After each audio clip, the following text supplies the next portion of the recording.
Caspar, I've been wondering something. Would you be happier if you were the heir to House Burgleys? Of course. My brother probably wouldn't be too happy about it, though. I've got nothing against him, and I'd hate to cause him trouble, so I guess it wouldn't make me very happy at all. You may not want to hear this, but your brother is not a good man. He's lazy and greedy, and has always relied on the knowledge that he would inherit a title. That's my impression of him, anyway. You don't hold anything back, do you? But to be honest, you're not too far off. He's got good reason for it, though. Our grandfather was really obsessed with his second wife. She has a son who she really wanted to become the heir. In the end, though, my grandfather had to step down sooner than expected, so everything went to my father instead. My brother is still really worried about having his future taken from him. That's the price of taking your own desires into account when choosing an heir. The concept of nobility is decaying, and it's dragging the Empire into the ground with it. Wow, this conversation is really going there. You may be right, but it's not like the world is ever going to change, right? It must. I intend to create a world where the best are free to rise to the top and succeed, regardless of their bloodline. The nobility as it is now could not exist in a world like that. I'll make sure of it. What do you think would happen to me in that kind of world? Would you appoint me as a general or minister of military affairs? If you were the best suited for that position, I would. Right, so my life would pretty much stay the same. I'd still have to train, get stronger, and use my abilities to cut my own path. I don't know what I'm gonna do after we graduate. I guess I'll just have to fight for you. Is that so? At the base, the front lines, or wherever we might be fighting, I'll be there with all my might.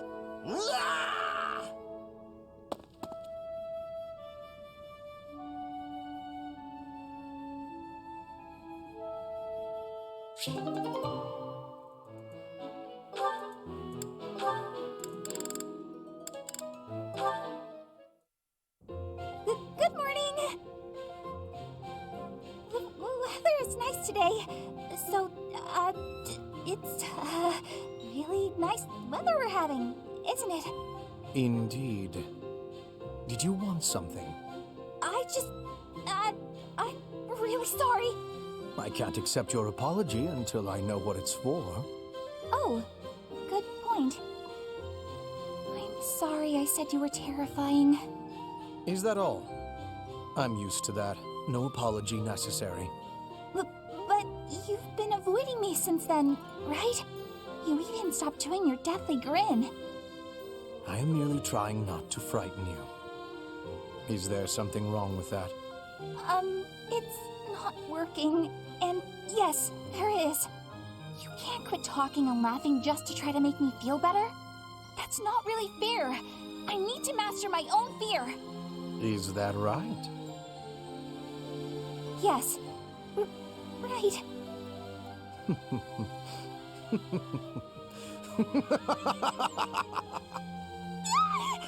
Why? You told me not to forego laughing, so I laughed as hard as I could. Is it helping to conquer your fear? Yes. I mean, someday it might. Maybe. I'm not ready!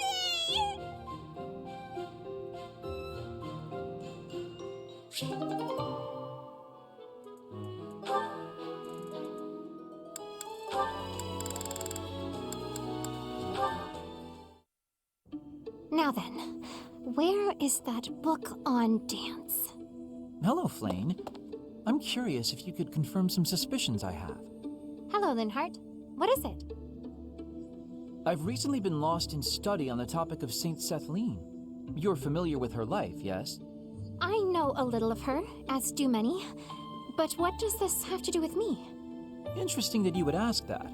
Your question betrays your understanding of my inquiry. I am quite certain that it does not, as a matter of fact. I have interviewed several members of the Academy and the Monastery. All agree that you have trouble focusing on detail-oriented work. As I mentioned, I have been carefully researching Saint Sethlene's history, and I found several intriguing anecdotes concerning her life. Granted, it is not stated explicitly in the texts, but it is easy enough to read between the lines and get to the underlying truth. The authors of several tomes, all written within 50 years of St. Sethleen's passing, imply she found it difficult to maintain focus on detail-oriented tasks. Then, just this morning, as I was studying statues of St. Setleen, I came to realize how similar her visage is to your own. Interesting, no? I do not appreciate your disrespectful approach to this topic. No disrespect intended, I assure you. St. Setleen is a major saint. I only mean to say that looking like her is an honor. I actually meant that you are being disrespectful to Saint Setleen. There was one other item. If you must. You are quite skilled in white magic, yes? My understanding is that you have a very high affinity for the art. Yes, I do. I am confident in my abilities. I am glad of my abilities, for it is a way in which I am able to help others. Indeed. Once more an echo of Saint Setleen. I'm so curious as to why such similarities exist. Her crest? Perhaps hereditary traits then? Or is it possible I am allowing myself to see patterns where there are none? I am very busy searching for a book. I will be going now.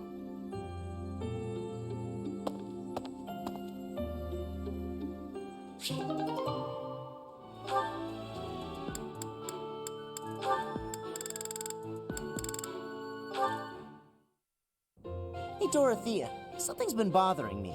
I kind of feel like you act more casually around me than you do with other people. Casually? I don't know what you mean.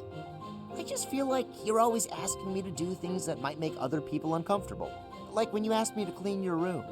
You're not very flirty toward me like you are with the other guys. You seem weirdly comfortable around me. You pay more attention than I would have thought. Hey, are you interested in me? You know, interested. What? No, it just seemed weird, and I was curious. I'm kidding. It's true that I do find you quite a convenient little helper at times. It's like you're... how to put it? You're like a little brother to me. Ugh, really? That's not exactly a compliment. No, but it's true. And now that I've thought about it, I like the whole idea. Why don't you try calling me Big Sis and see how it feels? No, that's not gonna happen. Why not? I'm embarrassed just thinking about it. Oh, come on. It's just a goof. You can manage it at least once, can't you? Please? Oh, I know. If you do it, I'll stop using you for my chores. How's that sound? That's an enticing offer. Fine. Once. Big sis. Well done, Caspar. You're such a cute little boy. I'm proud to have you as a sibling. I'm not cute, and I'm not little. How would you feel if I made you call me Big Bro? Oh? Well, I wouldn't mind that at all. Big bro. Is something wrong, big bro? Oh, this is the worst.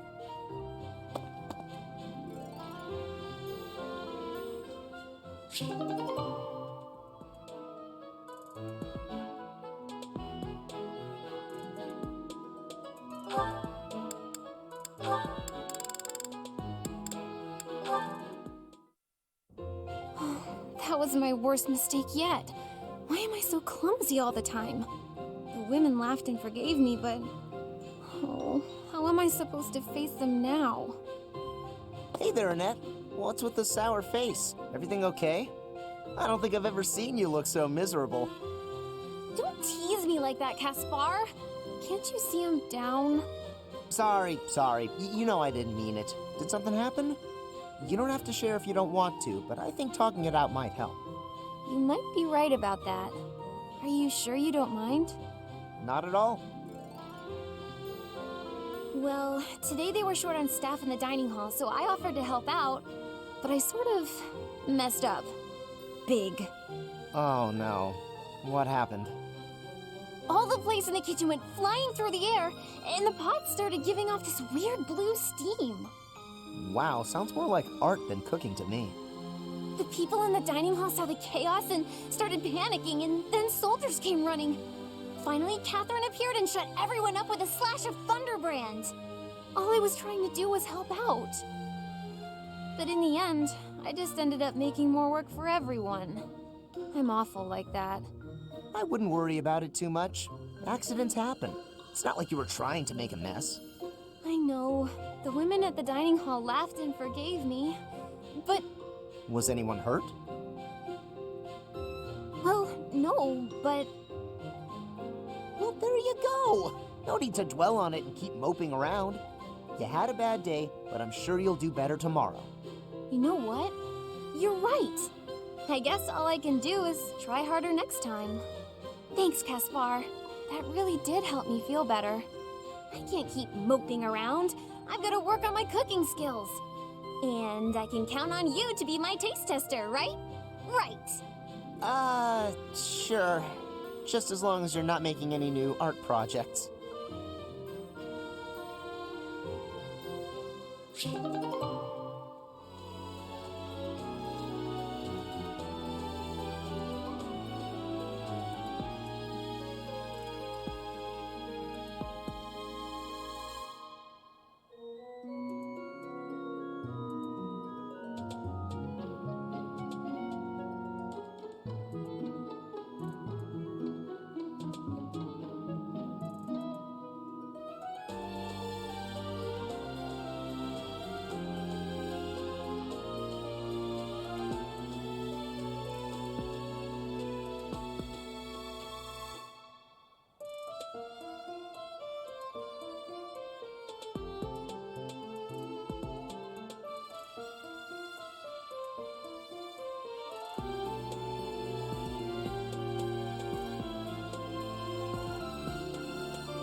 I've looked everywhere. I guess Sylvain must still have it. Huh?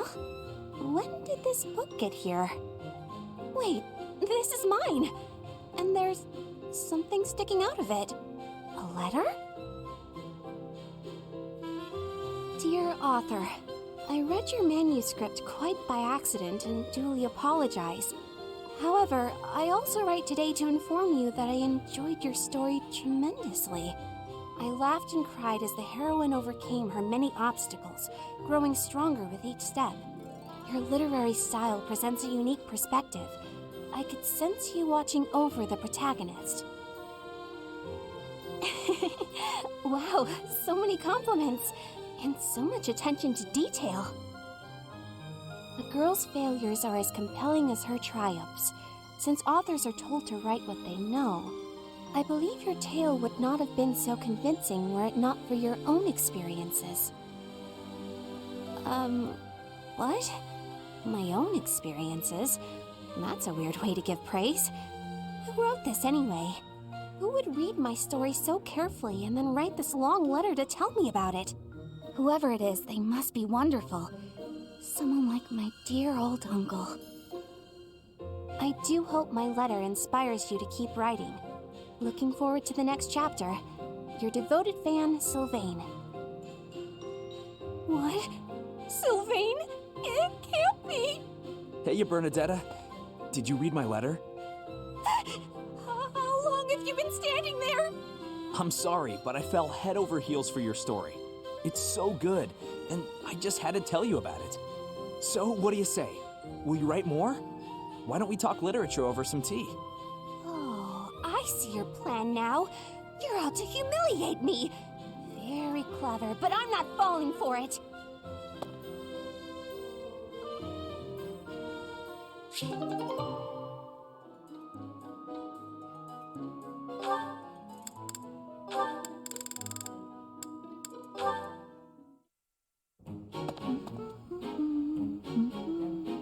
Oh, it's Leonie. Perfect. The soil's ready. Let's get to planting. She's so diligent, I can barely... Oh, look at her elbow. There we go, all set. Now a little water. Her sleeve's all torn. She should get that fixed. Hey, Bernadetta, what are you doing here? Leonie! I was, What is it? I was just admiring your hard work. If you've got time to stare, you may as well help me out. Is that all you wanted to say? Not exactly. Well, come on, out with it. Oh, it's the elbow. Your elbow looks fine to me. Is it bothering you? Not mine, yours. Your sleeve's torn. Huh, how about that? You're right. I didn't notice. You could have just told me right away, you know. It's just a little tear, though. Nothing to worry about. If you don't mind, I could fix it for you. It would only take a minute. You can do that? I'm actually pretty good at sewing. I never knew. Well, if you're offering, by all means. Just let me finish watering these. Oh, I guess I should get this shirt off first, though, huh? What? Hold on, don't... You can't just...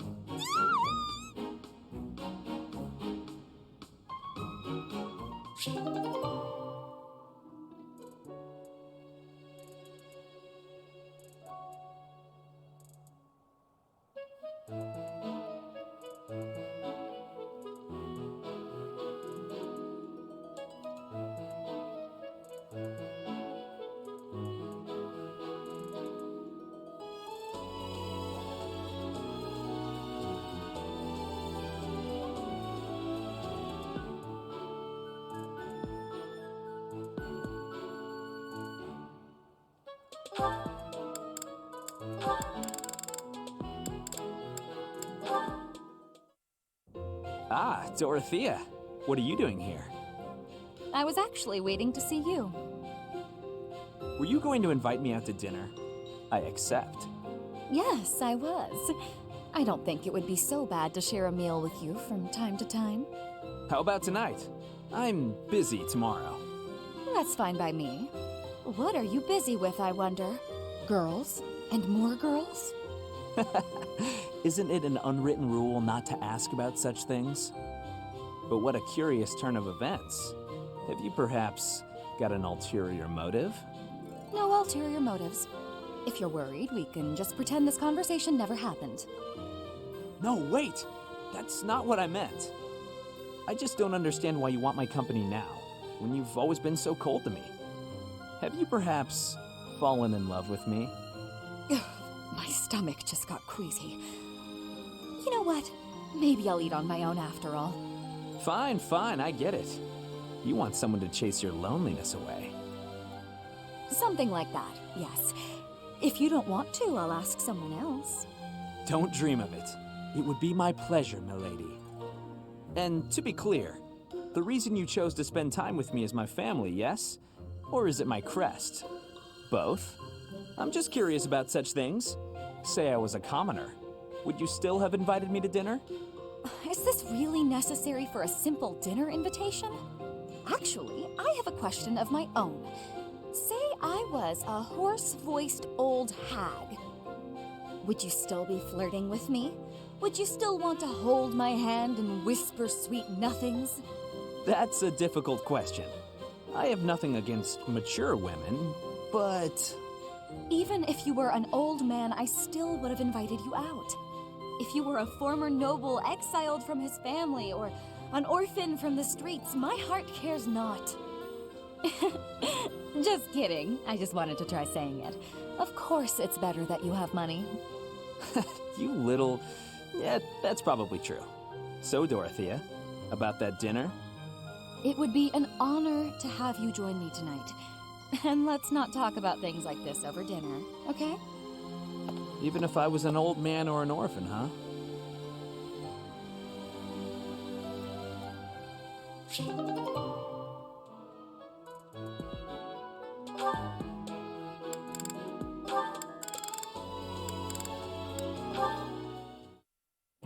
Wow, Ash, training again?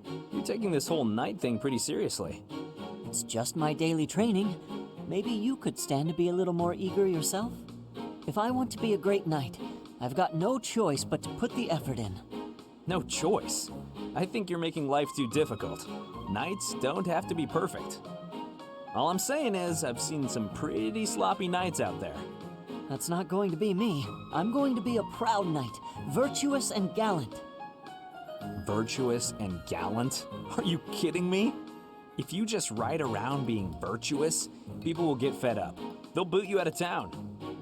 It's never wrong to have virtue, not even if it means being made an outcast. Interesting idea. You think very highly of this whole virtue thing. Say, have there been any knights who became great just by thinking highly of themselves? Think on this. Knights are supposed to protect people and earn their admiration. Isn't that right? Well, yes. So what are you saying I should do? Seize people's hearts! What do you mean? You want people to love you? Offer them something they haven't got. Guess what that is? It's you, Ash. They don't have you. Get out there, buddy. Be valiant. Help people. Here, I'll show you how it works.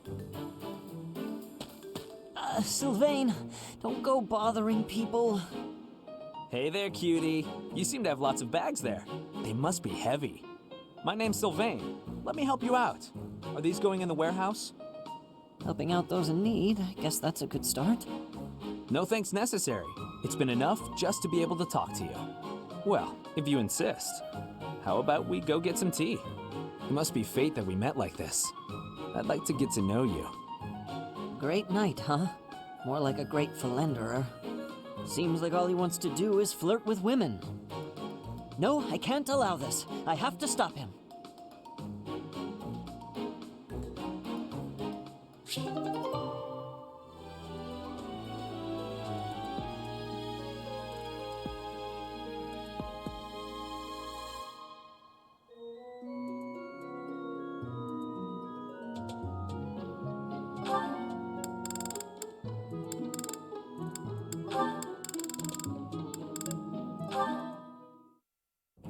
Well, hello there, gorgeous.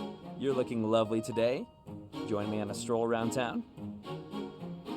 Aw, is a sweet girl like you doing all this hard work by yourself? That's no good. Allow me to help.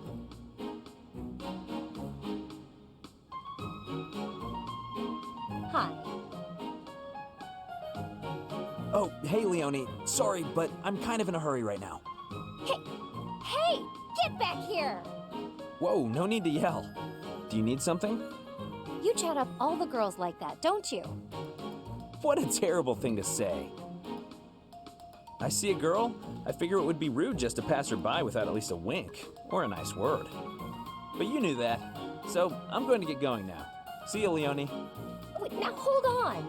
How come it's not rude for you to just pass me by? Me? Pass who now? Look at me. I'm a girl, you know. Oh, I see. A girl. You're a girl. Huh. Sorry. I know it's true in theory, but it looks like my brain just didn't want to accept it. But you're correct. You are a beautiful girl in your own right. Yes, that is a statement with which I agree. I am ever so terribly sorry for being so rude, my lady. How can I ever make this up to you? Hang on, back up. Don't get the wrong idea. Seriously, I feel just dreadful about how I acted. This is the first time I've done anything like this. It's shocking that I'm capable of such low behavior. Even if you are a somewhat crude, spirited girl, that doesn't excuse my What did you just call me? Right, of course. I'm sorry. I can't believe I was so thoughtless. Hey! Acting pitiful won't get you anywhere. I won't just forget about this, you know.